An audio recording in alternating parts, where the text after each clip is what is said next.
2 Samuel chapter 14, King James Version. Now Joab, the son of Zeruiah, perceived that the king's heart was toward Absalom. And Joab sent to Tekoa and fetched thence a wise woman, and said unto her, I pray thee, feign thyself to be a mourner, and put on now mourning apparel, and anoint thyself, not thyself with oil, but be as a woman that had a long time mourned for the dead.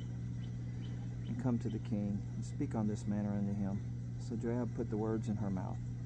And when the woman of Tekoa spake to the king, she fell on her face to the ground, and did obeisance, and said, Help, O king. And the king said unto her, What aileth thee?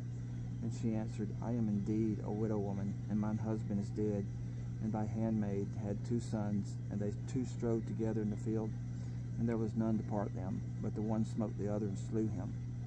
And behold, the whole family is risen against thine handmaid. And they said, Deliver him that smote his brother, that we may kill him for the life of his brother whom he slew, and we will destroy the heir also. And so they shall quench my coal which is left, and shall not leave to my husband neither name nor remainder upon the earth. And the king said unto the woman, Go to thine house, and I will give charge concerning thee. And the woman of Tekoa said unto the king, My lord, O king, the iniquity be on me and on my father's house, and the king and his throne be guiltless. And the king said, Whosoever saith aught unto thee, bring him to me, and he shall not touch thee any more. Then she said she, I pray thee, let the king remember the Lord thy God, that thou wouldest not suffer the revengers of blood to destroy any more, lest they destroy my son. And he said, As the Lord liveth, there shall not one hair of thy son fall to the earth. Then the woman said, Let thine handmaid, I pray thee, speak one word unto my lord the king.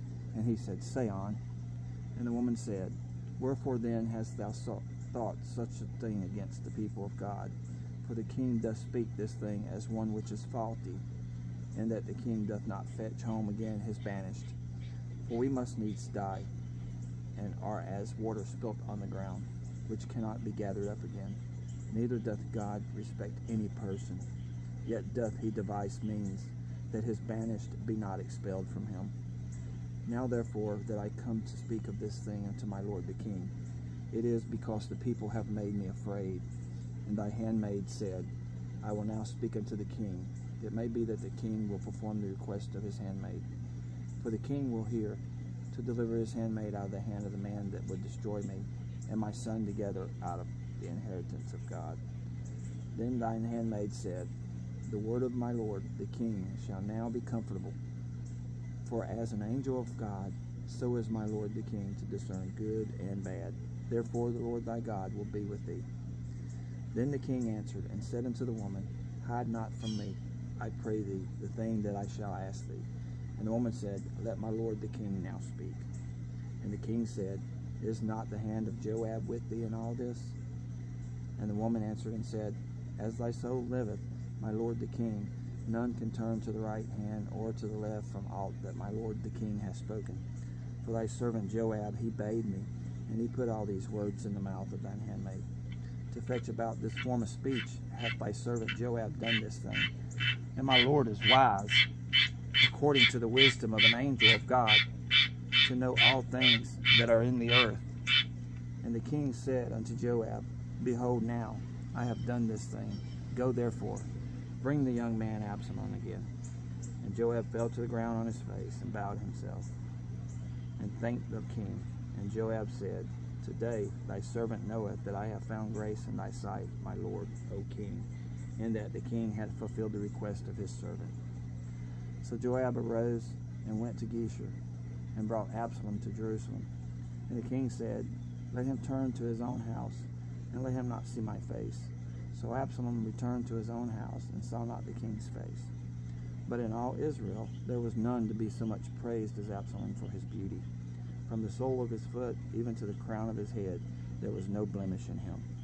And when he polled his head, for it was at every year's end that he polled it, because the hair was heavy on him, therefore he polled it. He weighed the hair of his head at 200 shekels, after the king's weight. And unto Absalom there were born 3 sons and 1 daughter, whose name was Tamar. she was a woman of a fair countenance. So Absalom dwelt 2 full years in Jerusalem and saw not the king's face. Therefore Absalom sent for Joab to have sent for him to the king, but he would not come to him. And when he sent again the second time, he would not come. Therefore he said unto his servants, See, Joab's field is near mine, and he hath barley there. Go and set it on fire.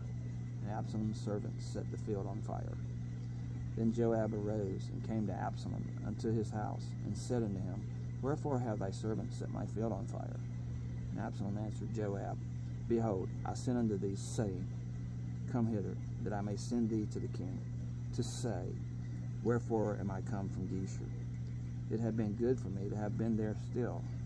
Now therefore let me see the king's face, and if there be any iniquity in me, let him kill me. So Joab came to the king and told him. And when he had called for Absalom, he came to the king and bowed himself on his face to the ground before the king. And the king kissed Absalom.